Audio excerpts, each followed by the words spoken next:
Tachidele Kukamsang, I'm Yulika and today I'm going to teach you how to say in Tibetan, how are you? You have already seen the greeting, so of course now we start when we meet someone with saying Tachidele or Nyingung Dele if it's noontime or Gongzhou Dele if it's evening, right?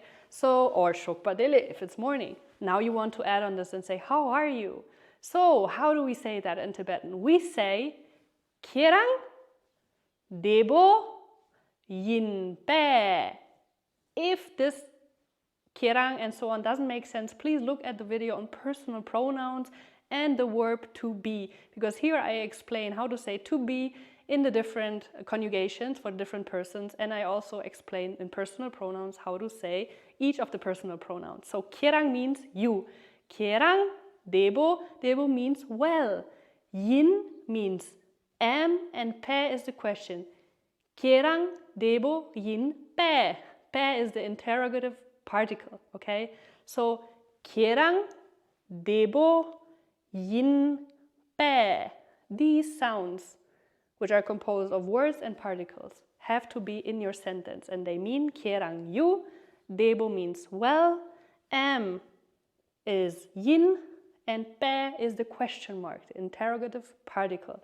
And if you remember from the video on the verb to be, when you ask someone a question, you have to formulate the question already with the conjugation of the verb for that person, for how they will reply. So if I ask you, how are you? In English I say are, but in Tibetan I have to say am. How am you? Because that person will reply in the first person. Your question has to be, therefore, in the first person if you address you, second person. So, Kierang Debo Yin Pe. You, well, am? Question mark? Yes, that's how it goes. And then, if you are asked this, how to answer, you will answer with Debo Yin, well, am. Or you can say more explicitly, Nga Debo Yin. Nga Debo Yin. I well am. The same, of course, for the question. You can just leave the Kierang out. Tibetans, if it is not necessary to put in more than the necessary, they will take it out. So you can just say Debo Yin Pe, well, am, question mark, meaning you, because you are making the question in the conjugation of the first person, because you are asking you, how are you? Well, am, question mark, Debo Yin Pe, are you good? Are you well? And then that person will say, Debo Yin, I am good. And if they are not well, the negation, you also can learn it from the video on the verb to be, for yin is min. The negation from yin is min, I am not. So you can say Debo Min. I'm not well. Debo Min instead of Debo Yin. Okay? So now let's rewind a little bit and I'm going to say it one more time. How to ask somebody, how are you, is Debo Yin Pe. And then the answer is Debo Yin, or if you are not well, you can say Debo Min. Now, if you want to ask about somebody else, let's say I want to ask about the husband of my friend, how is he? I meet you, you are Drelma, I meet you, Drelma, and I want to know about your husband, Tenzin. So I'm saying to Drelma, Kierang Debo Yin Pe, are you well? Kierang Debo Yin Pe, and Drelma says, Nga Debo Yin, I'm well. And then I ask about Tenzin. Tenzin Debo Re Pe. Tenzin well is? Question mark. Tenzin Debo Re Pe. And I hope you are repeating, speaking along with me, because the more you repeat it, the more it settles.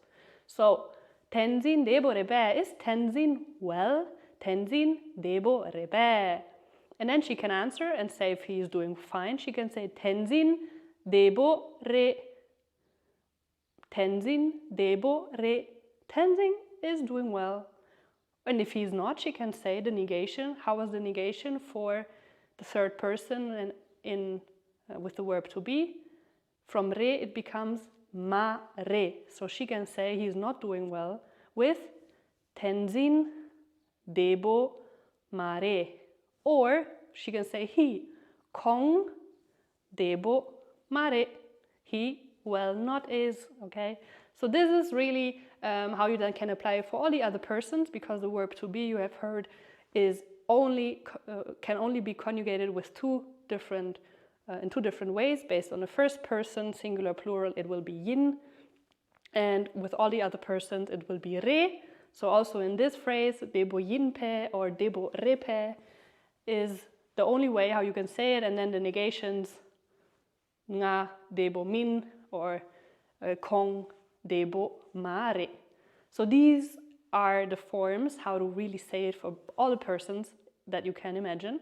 And with that, there's one more thing I want to add here, which is also when you meet a Lama, especially, or a Rinpoche, there's a nice way, instead of saying Debo Yinpe, which is more formal, that means that you're quite close, so maybe for a Lama or Rinpoche it might not be the right thing to say. In that case, when you meet a Lama, you can say to them Ku Kam Sang, which is what I always say at the beginning of the video. Ku Kam Sang, which is kind of an auspicious wish towards the person that you're meeting, saying, I hope you're well, may you be well, Ku Kam Sang. Ku Kam Sang. So you do not necessarily await an answer. Sometimes the person might say Debo Yin. So it's like Ku Kam Sang is a wish, but sometimes people might also reply to this with Debo Yin, in that case perceiving it as a question. So that a little bit depends. I have seen both, and therefore Ku Kam Sang is I hope you're well when you meet the Lama. Tashi Dele, and then you can say Ku Kam Sang. And there's one other way how you can greet a Lama. Of course, always start with Tashi Dele. Tashi Dele. Maybe you have a katak. Now I'm just looking around. I have a katak. Wait. I have a katak here. Yay. Na, na, na, na. So you can take your katak. The Lama is coming. And then, now this katak isn't folded nicely. Make sure it's folded nicely so it unfolds on the go. That will be for another video. So I'm unfolding my katak. The Rinpoche is coming. And I say Tashi Dele. Tashi Dele Rinpoche La. Rinpoche La. I say La at the end because that's the particle for politeness. You are being very polite. Rinpoche La. Venerable or dear Rinpoche. Rinpoche La. And then you say Ku Kam Sang. Or you say Ku Kil Seltang. Ku Kil Seltang. That's a bit more difficult, I know, because it's 4 syllables.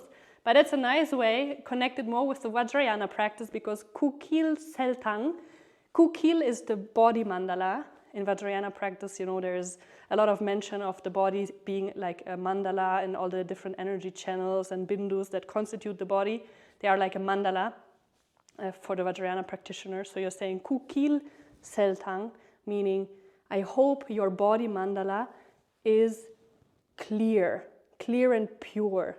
Clear and pure. Sel means clear, and tang is tangma. Tangma means clear, pure. It's the same meaning as cell basically, but a different word, really connecting to the limpid, pure nature. So, Ku Kil Seltang.